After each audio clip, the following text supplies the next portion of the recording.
You know why? Yeah, the guy who's been with me for 10 years decided that he wanted to do something totally different. It's not supposed to be. I got it. Brought some peanuts. They want some University peanuts. I ate a lot of. That's my daily snack. I can't do it without it. There you go. I'll be solid for at least. That's why I brought some tea. I was like, I don't know if caffeine situation. It's like 26 cities that got on the list and share. Yeah. No, I saw the press release they put out. Oh, you did? I think it was in March they put it out. I just not saw it. Yeah. Feel free. That's awesome. Thank you. It's nice. I took, we were eating on there. Oh, that's right. And I was like, I had a fresh bottle, and I was like, I have a friend interning there this summer. and I I've heard the name. Okay. we go to, Okay. I've never And been you to college, is it first year? but we go to Dave Run Lake every summer. You ever hear something Jules White? He's a second year. She'll be in this year. Yeah. Jules White. Yes. She's, I have the best boat in the world. It's not mine. It's a friend of mine, and we can go anytime we want. Nice. And so. Yes. Yes, sir. Yeah, that's the type of boat I was seeing. Not mine. Her neighbor. What did you? Okay. Are you there? Okay. Okay. Some position, some parts. Yeah. Happy birthday.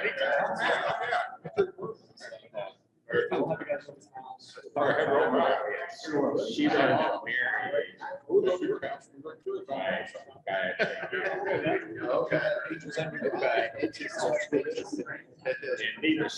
Okay. Small world.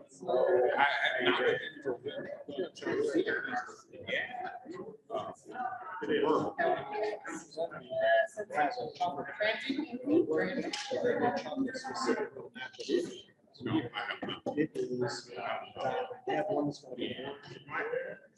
Take a little bit. Of that. What are you getting? Oh, no, I got the, yes, I got the, well, so I got the. Very important one in Costco. I got it to this, so, see what this is. Bill balance. 2/3 almost. After 2 weeks away. Yes, okay. Okay. So I can do 2/3 while you're leaving. I enjoy it.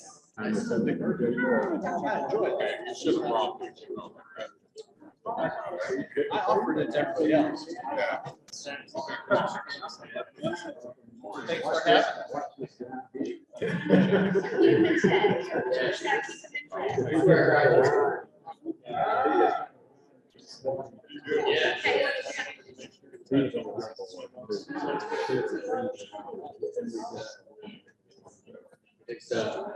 So we got really rowdy in those region meetings. No, it's good to be back. Yeah. I'm surprised I remember where to go. It changed a lot my senior year. None of this was around until my senior year. I don't think anything's changed yet. I have 6 classes to go now.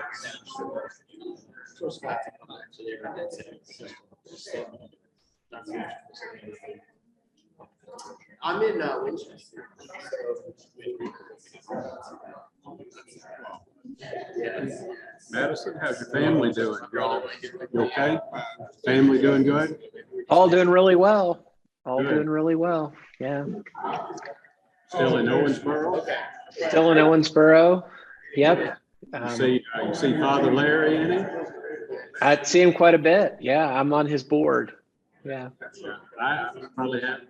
I've been off the board now about about a year, I guess, year and a half. Mhm. I think he and I got off the board about the same time. I can't remember. Maybe I was a year after. Yeah. I'll do it. I'll see him very soon. All right. I was generous and gave everyone 4 extra minutes. So anybody knows me knows I like to run efficient meetings. So you can't finish a meeting on time. You don't start on time. So let us get started. I officially call this meeting to order. Roll call is not needed. Thank you, Heather, for putting the notes. I do want to welcome everyone who's attending via Zoom. Madison, Lori, and Richard. It's good to see your faces. Hello, everyone. Good to see you. All right. So first item on the agenda is the strategic discussion with Morehead University.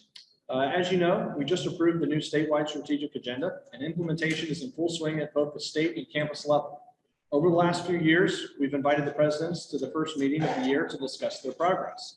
With the new agenda, we're going to shift back to having those presentations spread throughout the year so that there's ample opportunity to engage in strategic discussions.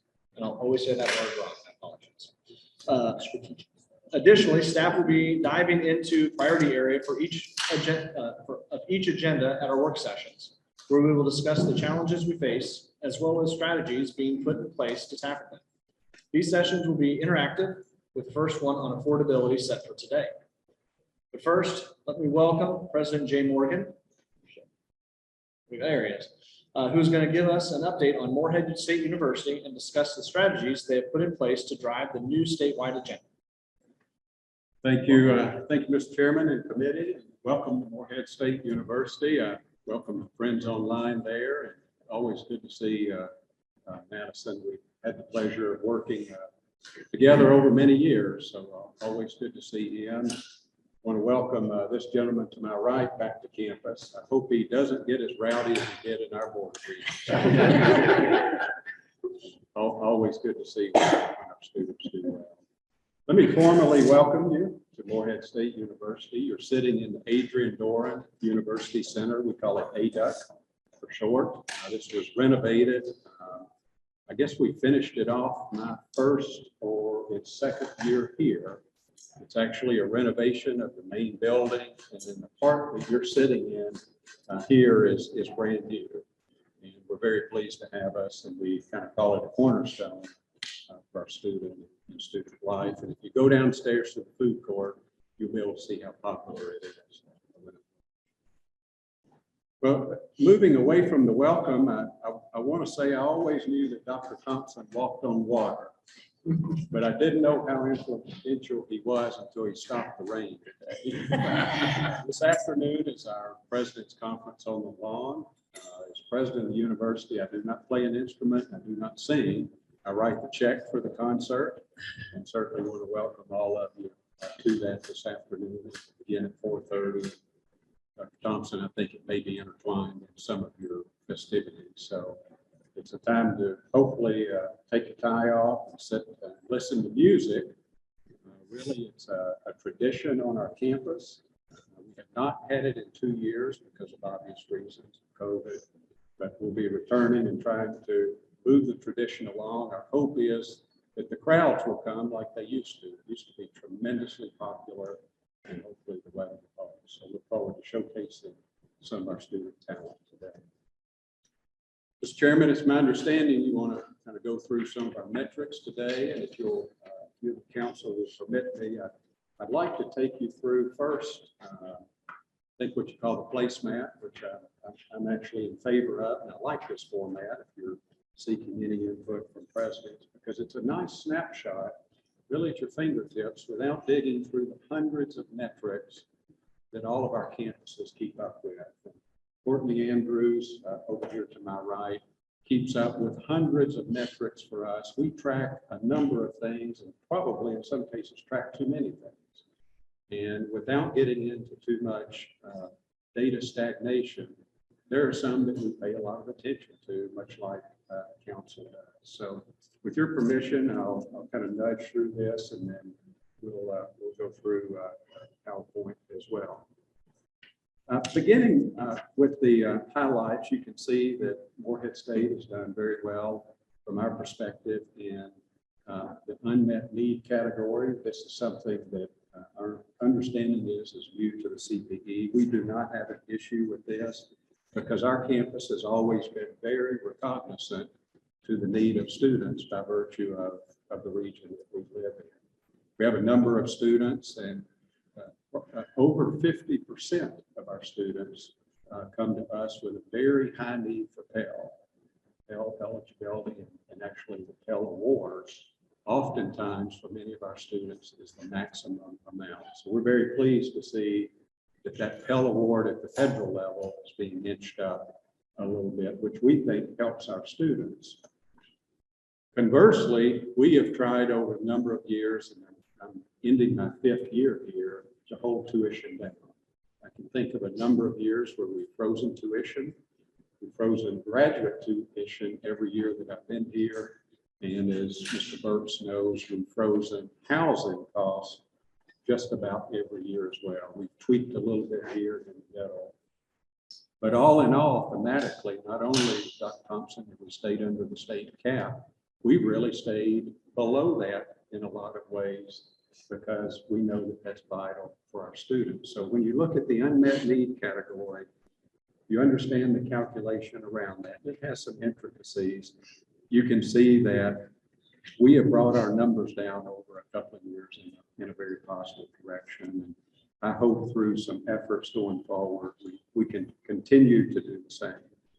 The second item, again, Morehead State University has done very well in, and that's time to degree. Many of you know this is a little bit of a twist from the former credit to degree.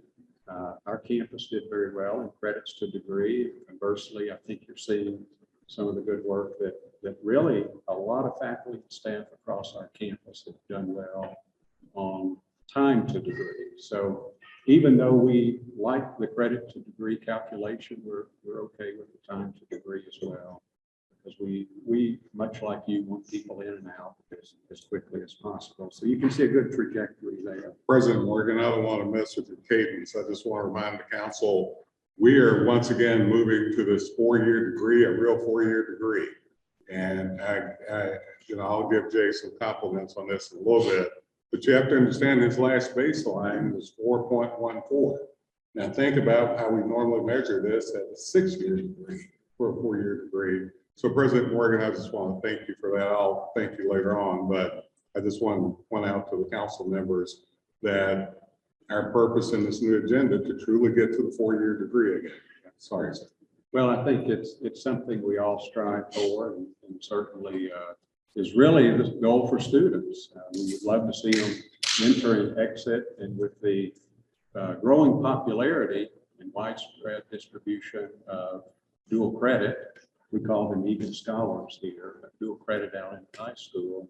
I do think that number, Dr. Thompson, probably for all universities may hopefully inch down. So with that, that's a metric that our campus has done very well with. Our campus has done well with performance in a number of metrics, and we could dig through the hundreds of them that we keep. And as we track those, we report those to our board annually. We try to be transparent, and every December, Courtney Andrews and myself, among others, report to our board a whole bunch of metrics, and we chart everything that we feel like we reasonably should to improve student performance and university performance.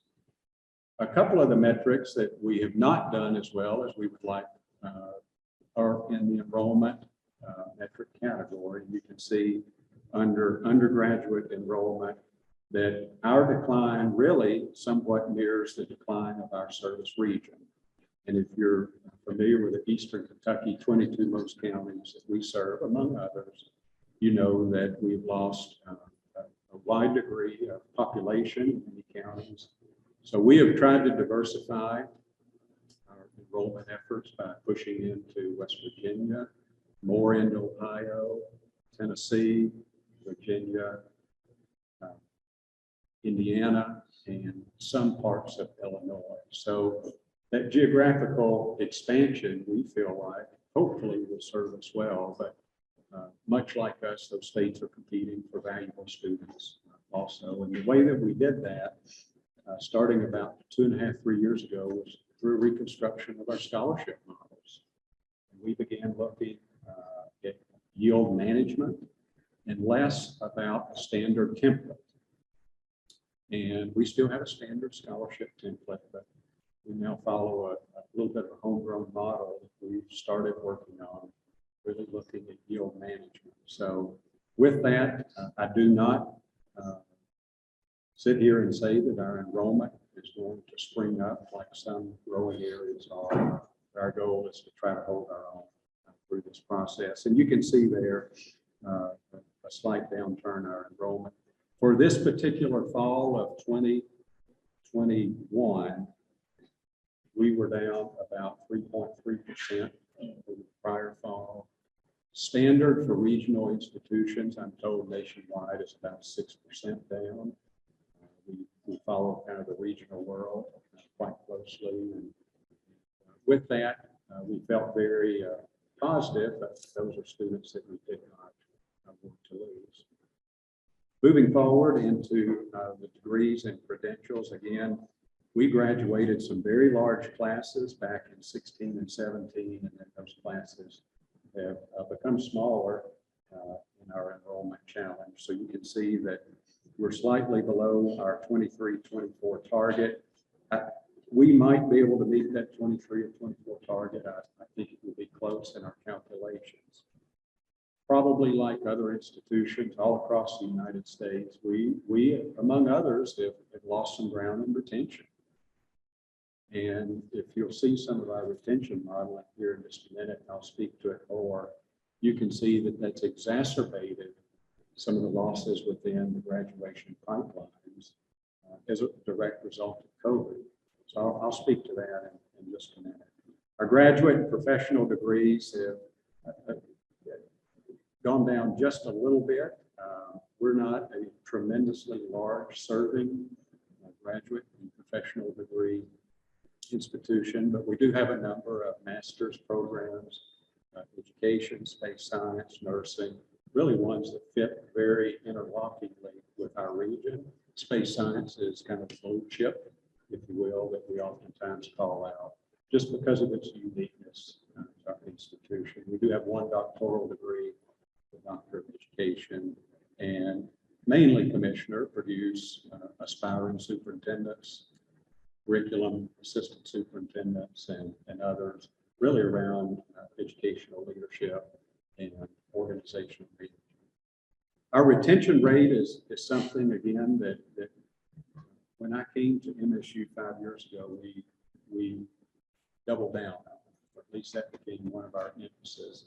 And you can see some of the momentum that we gained over a couple of years in our retention rate, rising quite nicely, almost to 76%, Dr. Thompson, up from the upper 60s. So we witnessed about a 6 to 6.5% gain in tuition, really through a wide calling to our whole campus, everybody, faculty, staff, and students, because we knew that we needed that to replenish a pipeline, but also to try to protect our students. So we put supports in place where we could.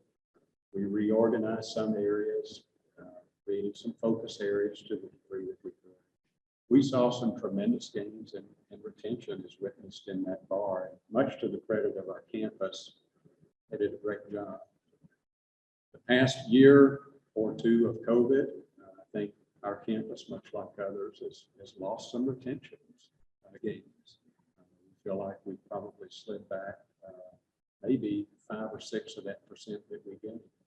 And when you look at it on a chart and you trend line it like we often do with our metrics, you can see that it's exactly when COVID came to town about 2 years ago. So among the metrics that I believe, and I have optimism that we can turn back in a positive direction, this is one of them because we've proven 6% over the prior 3.5 years that we can do it.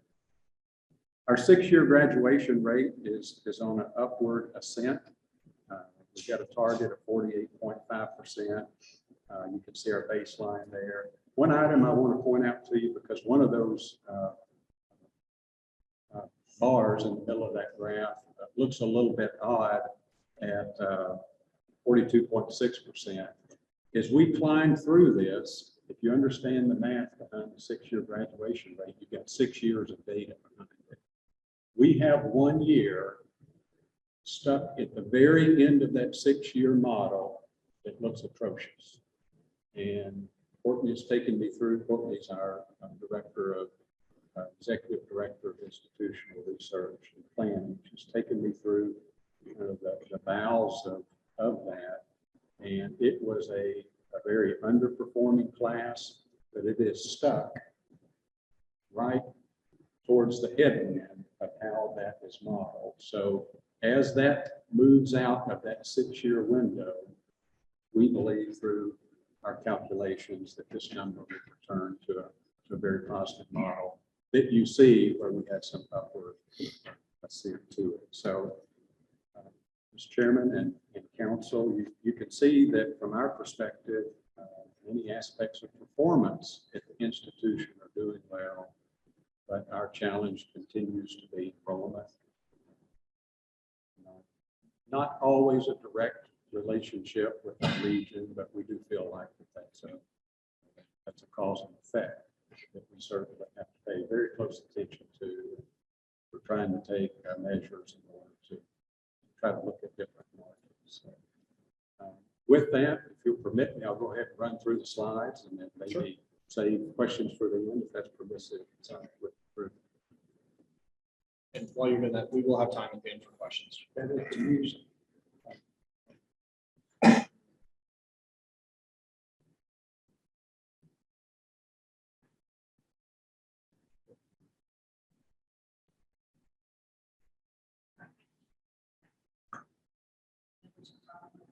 We'll go with PowerPoint. Yeah. Okay.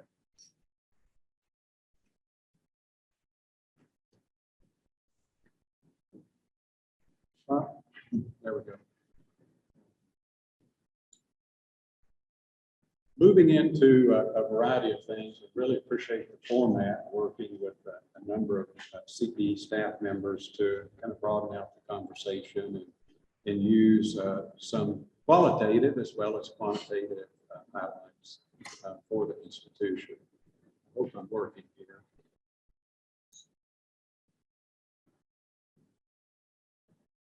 Turned on.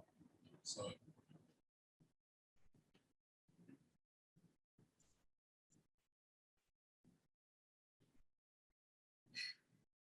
While we're doing this for the council, just a reminder, this is a big room, isolating, so when next questions, Maybe throw it to the back corner. There you go. Project. Let me just click through because this is not a long slide deck. We could give you untold facts and figures about Morehead State University, but in the fall, we were sitting about 9,000 students. We do have a very healthy population of first and second year students who reside on our campus. We have about 3,200-ish, take a give, depending on configuration, bed space on campus. Over the past 2 years, the first year of COVID, we significantly and intentionally lowered the number of individuals living on the campus to accommodate COVID. We began a build back on that for this current academic year, and our hopes are to be back at as maximum capacity as possible for next year. But at the first year onset of COVID, we intentionally, as Kobe may remember, pushed down the number of students residing in our residence halls. We maintain a very low faculty to student ratio, and we think that's one of our pride marks because we pride ourselves in full-time faculty teaching small classes here. And it's a very simple equation for us. So 1 to 15 faculty to student ratio. You will see among peers that look like us anywhere between 1 to 18 and about 1 to 23. So we have intentionally pushed down our class sizes because we know that we not only need to do that for underprepared students, we need to do it in COVID, but we also want that to really be a trademark for us. A very high population of our students are on Pell and many of them on maximum Pell. We do have a very significant discount rate for tuition here. Our discount rate for first year incoming freshmen is over 40%, which is a very strong discount rate. And we feel like we have to do that in support of students from our region. For those of you familiar with the region, you would certainly understand that equation. A lot of first generation students. So when you put those two together, among others, we have a high need for a student success apparatus here at MSU. I put the next bullet about average faculty salary in because I wanted to point out there's no bloat here.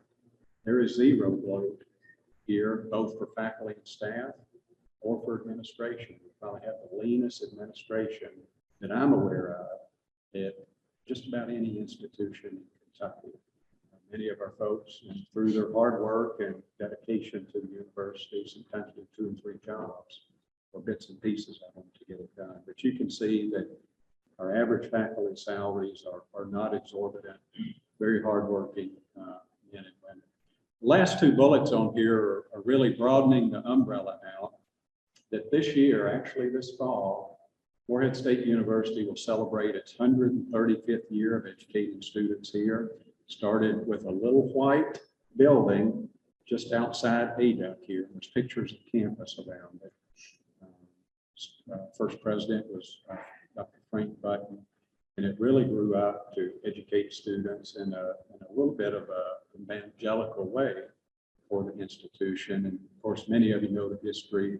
In 1922, institutions were brought on as normal schools, train teachers, and receive state support. So we'll be celebrating that 100-year anniversary this fall as well through a number of homecoming festivities.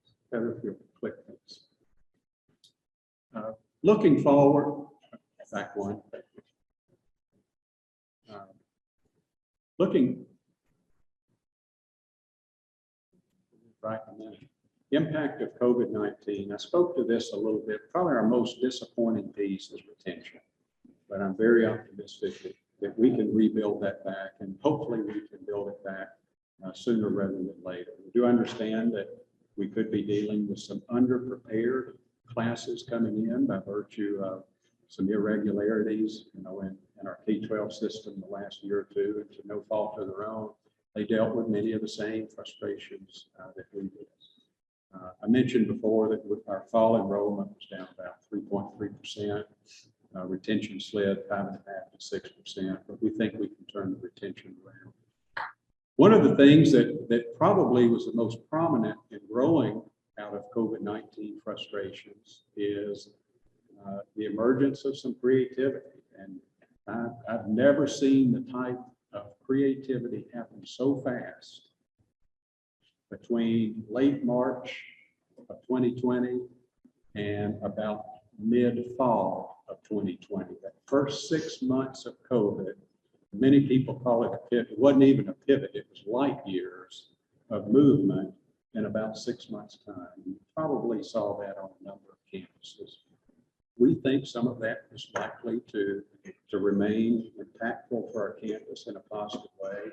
Our students seem to like some hybridized courses, neither online or in person, but this blend. They did class meeting on Tuesday and online on Thursday, or a combination thereof.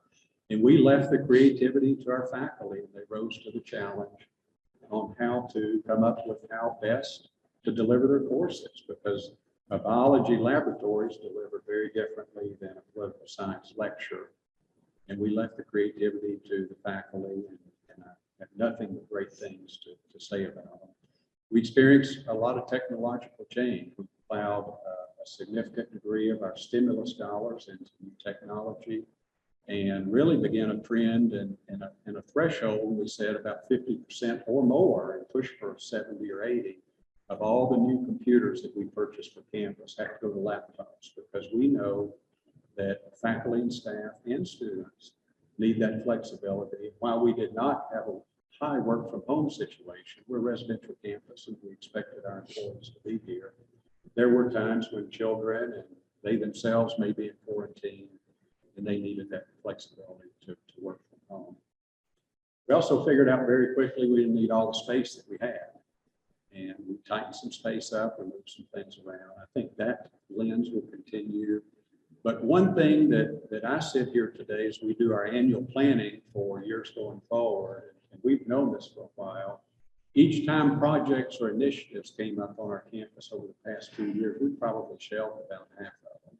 There was just not the capacity at the time in order to implement academic initiatives or projects, advancement initiatives or projects, facility initiatives or projects, because our folks were full and plus some dealing with the complexities of COVID. So it's going to take us a year or two to catch our wind before we can really tackle some more big projects. Looking forward, and I'll speed through these, our quest is to become a very top tier institution, is ranked with U.S. News and World Report. We're sitting at about number 21 or 22 right now. We're going to push to be a top 15. You see the 3 R's on there, and those are very short for either renovate buildings, tear buildings down, or replace buildings. And we've gone through and systematically analyzed every square foot of facility on our campus. We've torn 8 or 9 buildings down in the last 4 or 5 years. We've sold off property that we did not need, and we've leased out buildings that were sitting empty in order to have a little bit better efficiency. So we have really scrutinized our plant and infrastructure. I think going forward, you're going to see an increase in our space science contracts. We're installing a second satellite dish that I'll show you a picture of in a minute up on the mountaintop behind us, which will allow us to almost double our space science contracts. And really, those privately funded space science contracts fuels the majority of our space science program here. That's how we hire people. That's how we train graduate students, undergraduate students, etc. We want to be a small to medium-sized segmented university. We're not going to be a large university. It's just not going to happen, and that's okay in some ways.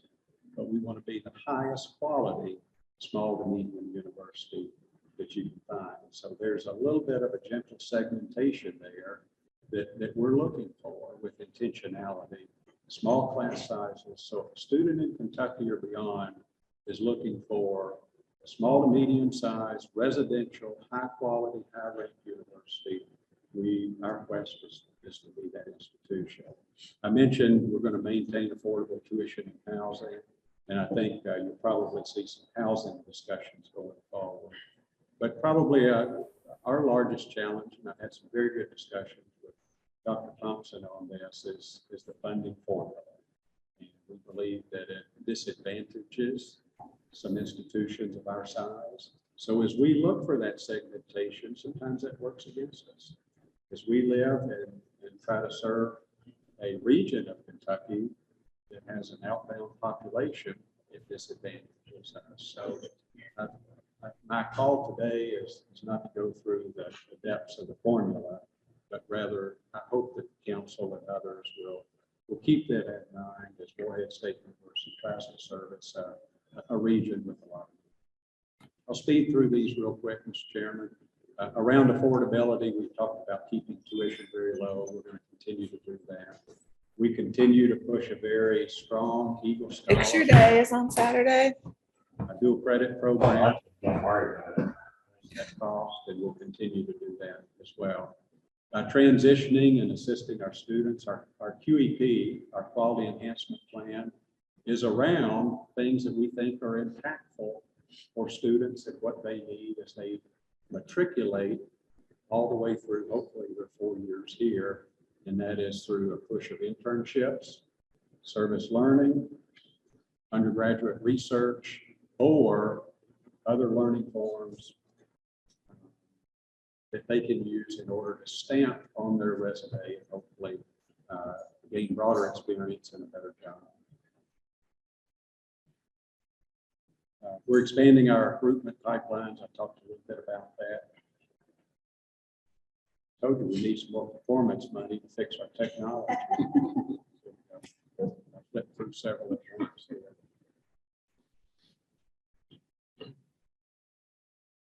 We are implementing, we have a very strong freshman year, first year seminar, which is proven in our data to do a lot of good work on first to second year retention. And this fall, we're actually starting a sophomore year experience where there's some dedicated space to sophomores, much like our first year experience is, through programming and otherwise, interlocked with our quality enhancement plan, our QEP, and hopefully we'll create some strong fabric because students who were here this year did not have a traditional first year college experience, nor will the ones coming in next year necessarily. So it's our belief that we're going to need to strengthen that sophomore year student success piece. We continue to look for transfer students and pathways like many others. And then challenge for Kentucky as a whole that we see coming forward is maintaining that well-quality faculty and staff, because we're starting to see the hiring bubble from the 80s and 90s. Those individuals are reaching that 27 to 30-year mark of service to higher ed in Kentucky. And much like probably a number of other schools, we're seeing a lot of retirements. Post-COVID retirements have been strong, so there will be some turnover there. Talent, mentioned we're doing a lot of things. We're looking at high impact practices.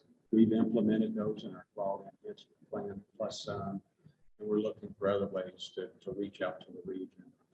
We have a significant number of federal grants that reach out to the region by virtue of the region that we support. Related around value, our biggest topic is student success and how can we assist our students. I mentioned to you about scholarships. We've raised $27 million very quickly for student scholarships. And for about 3 years running during that time raising the funds, that's all we asked for. And our alumni and others rose to the challenge and raised a very significant amount. And we continue to support and are on board with the overall vision of higher ed matters for Kentucky. We're starting hopefully to see some of the cumulative effects of that. Very quickly, and I'll let the pictures do the talking. To your left is the early beginnings and the progression of our second satellite. In a little bit of a humorous, but not so humorous way, the contraption that fits on the top that makes it swivel is hung in the supply chain problem right now. We've been waiting 6 months or more to get that. It's having to be fabricated in Australia, special made, shipped here so we can complete the rest of the dish. The dish is sitting here in one of our warehouses and it's ready to go up. And when that is completed, that will almost double our tracking ability. And for us, that's dollars. We get contracts to track satellites for NASA and other government agencies. To the top and to the right is not an actual architectural schema of our new science and engineering building, but we're very pleased through Dr. Thompson's leadership and others that we were appropriated a $98 million new science and engineering building for our campus. Our current science building was built in 1937, it's been renovated twice. There wasn't much life left in it, as Mr. Burks knows. So we're very fortunate. Hopefully something will emerge similar to that, but that was merely a picture we used to wave the banner for that. Very, very pleased that we're going to hopefully receive that. I guess we'll know today. The bottom right is the lunar ice cube satellite that Morehead State University built over the prior couple of years. And that was delivered for launch back in late fall. And launch was scheduled for January and then February and then March and then April. We hope it goes up pretty soon. It'll be launched out of Florida, Cape Canaveral, but that was built by Morehead State University faculty, staff, and students. It's pretty impressive. And hopefully when you see that for launch, I think now it's been pushed back to May or June, you can look and say that was built not only here in Kentucky, but built on our team. It's very interesting. I've been told by people much smarter than I that when they're done with that mission, they're going to crash it into the moon. And that's where it's going to reside. I don't know what they're going to do there. I don't know if that's how they get rid of it with sensitive information when they're done or not. Very interesting, and hopefully you'll see that.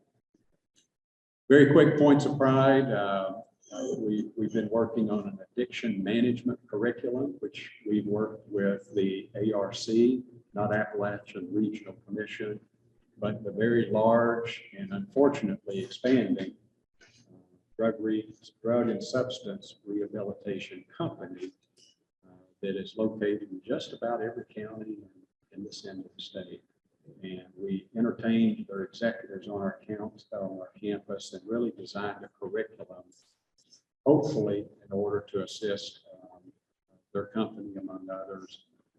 We continue to push a strong STEMX. A lot of grants come to us. We raised $26 million. And then we're set for expansion of our craft academy with an additional 45 to 50 additional students going forward. And I've included, just kind of to give you a picture, the red counties are counties that we have not had a craft academy student from, but the blue counties are. So if you can kind of conceptualize the state, Gatton Academy probably has a very high service capacity, probably from the middle part of the state, going left and to the west, and then we have a high service capacity in this end of the state. So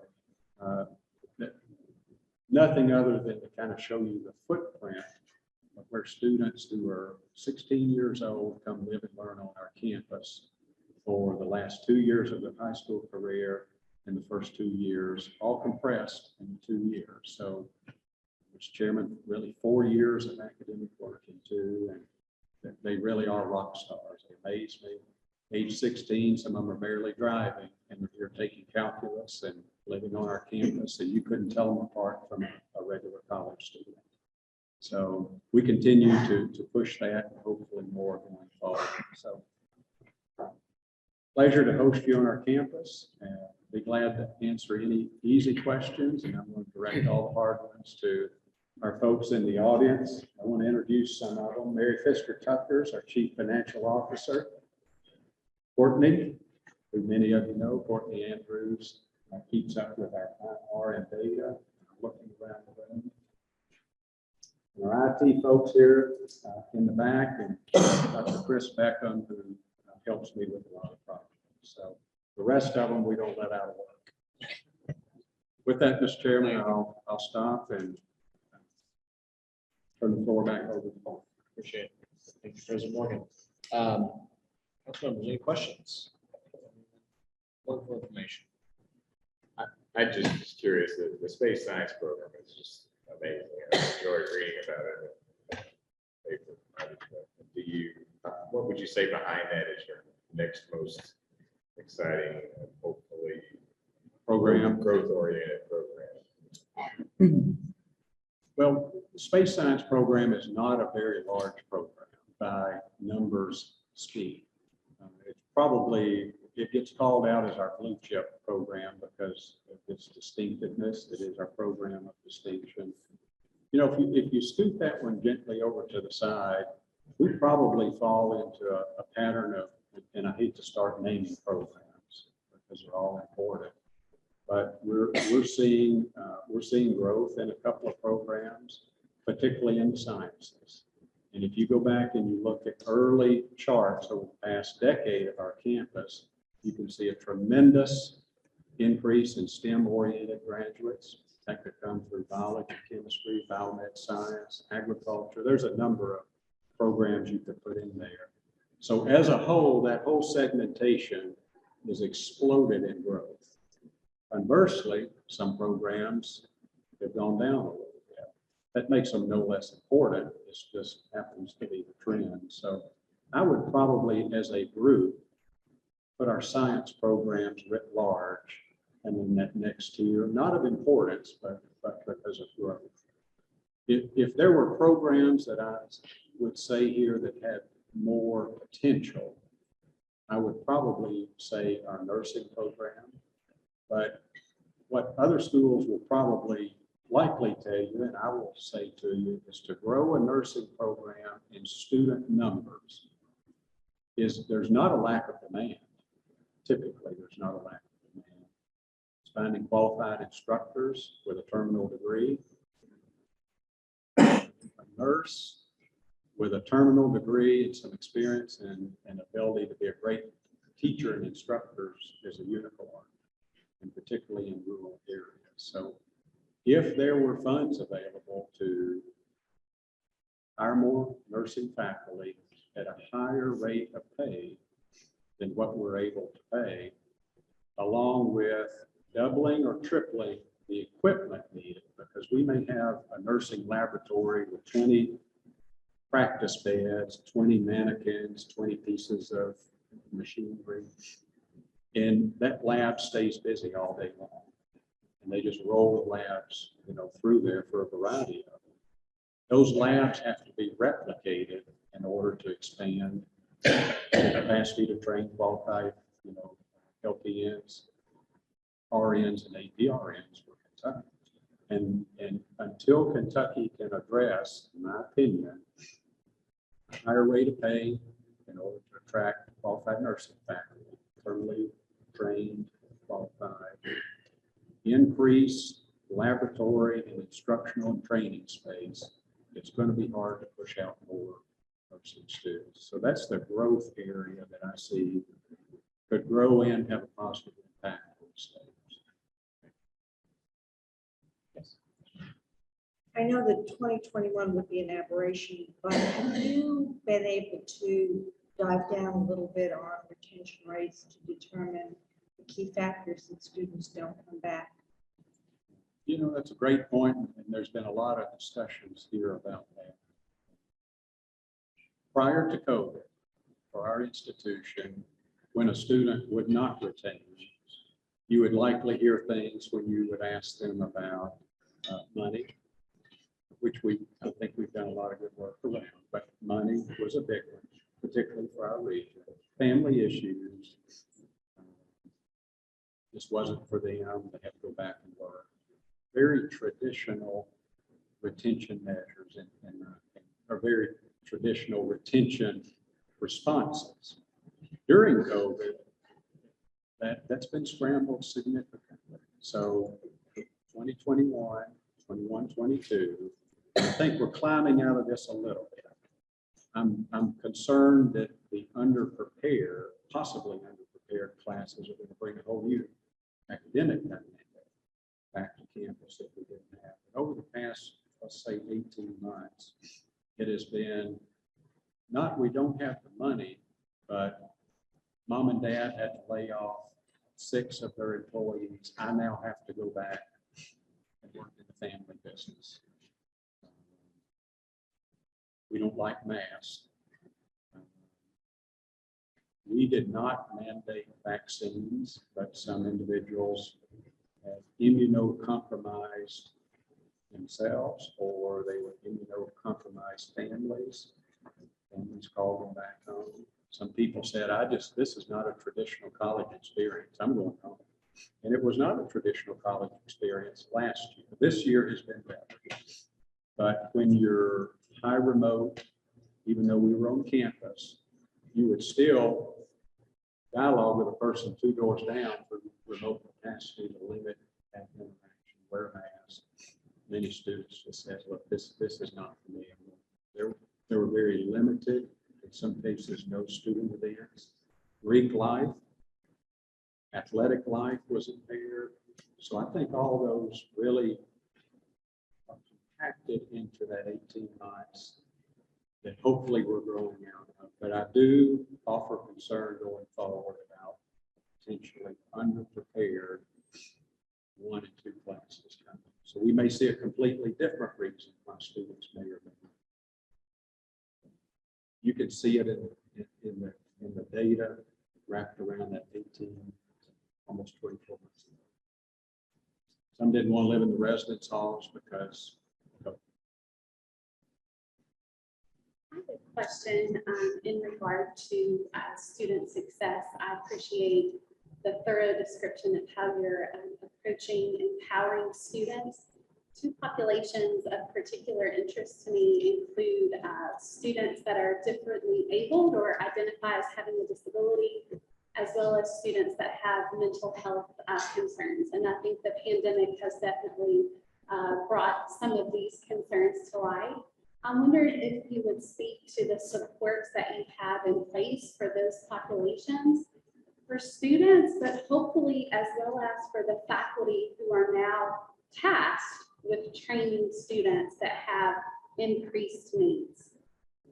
Well, that's a great question, and I think you could also Lego that very heavily into the past 18 to 24 months.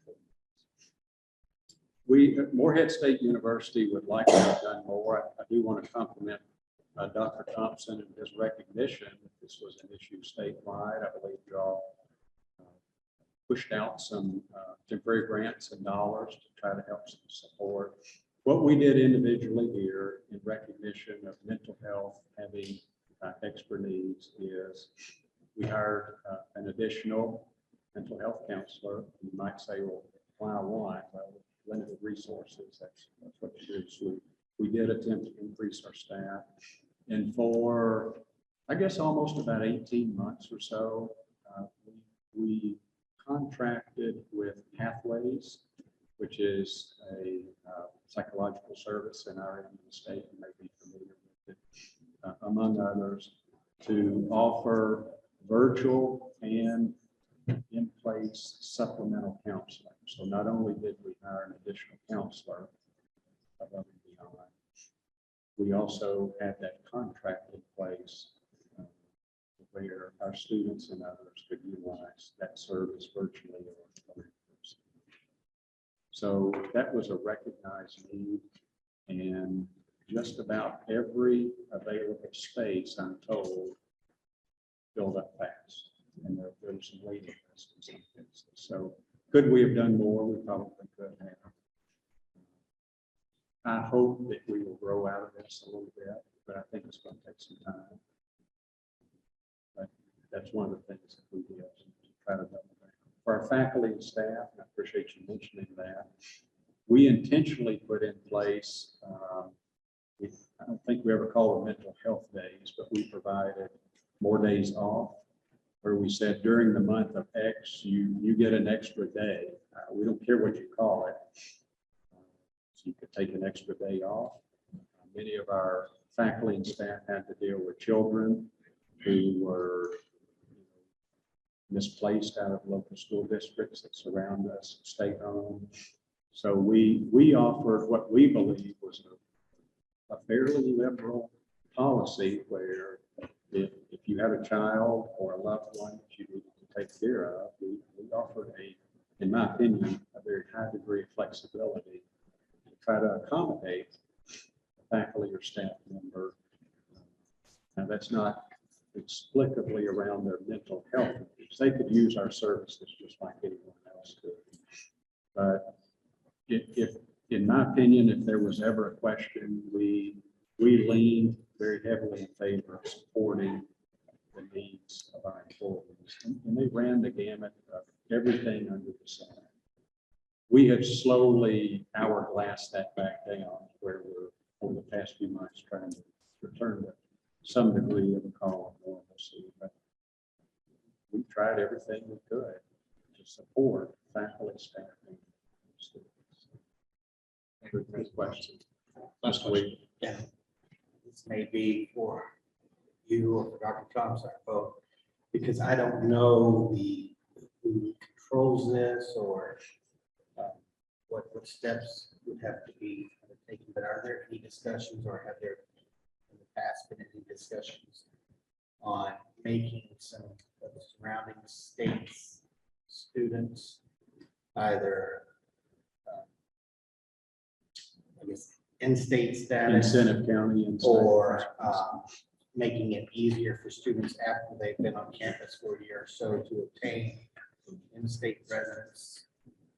And I particularly ask that based on your comments that some of the decreased enrollment may be because of decreased population there, and you're having to reach out to other areas. You know, I spoke probably more germane to our area having that decrease in population, but if you look at the trend lines for the applicable number over the next couple of years of high school graduates in Kentucky, that's not an upward leaning number at all. That actually the number is going down, projected to go down.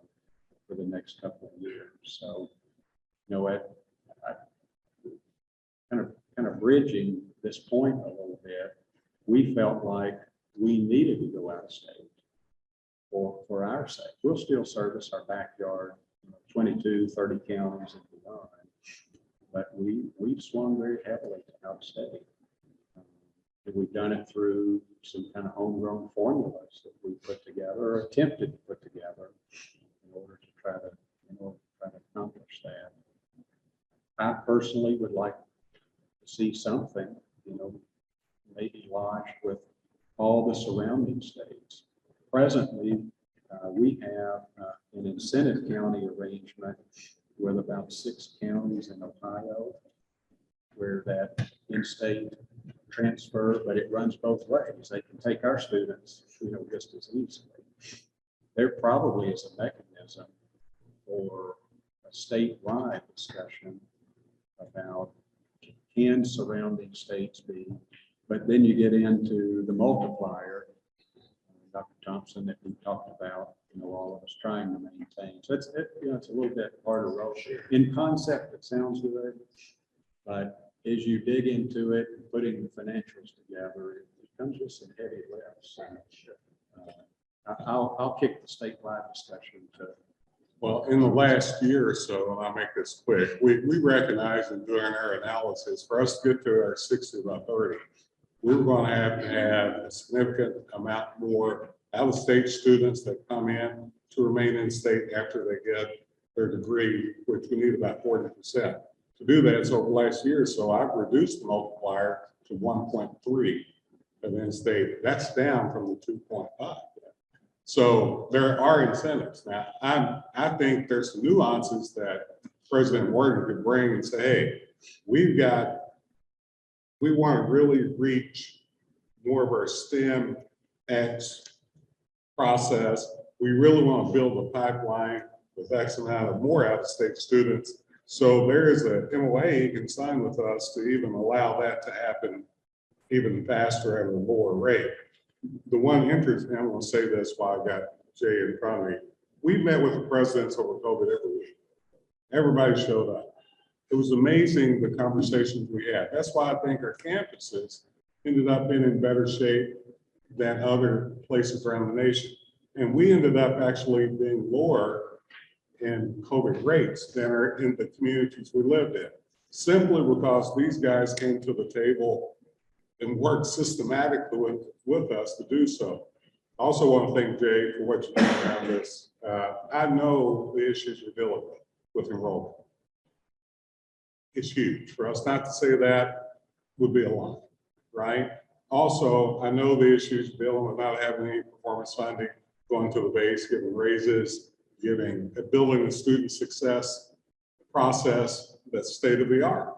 You don't have money. I also know that how much you cut over the last many years to get where you're going to go. So I know we're out of time, but I just want to say I appreciate your leadership, what you're doing at Morehead. Appreciate the we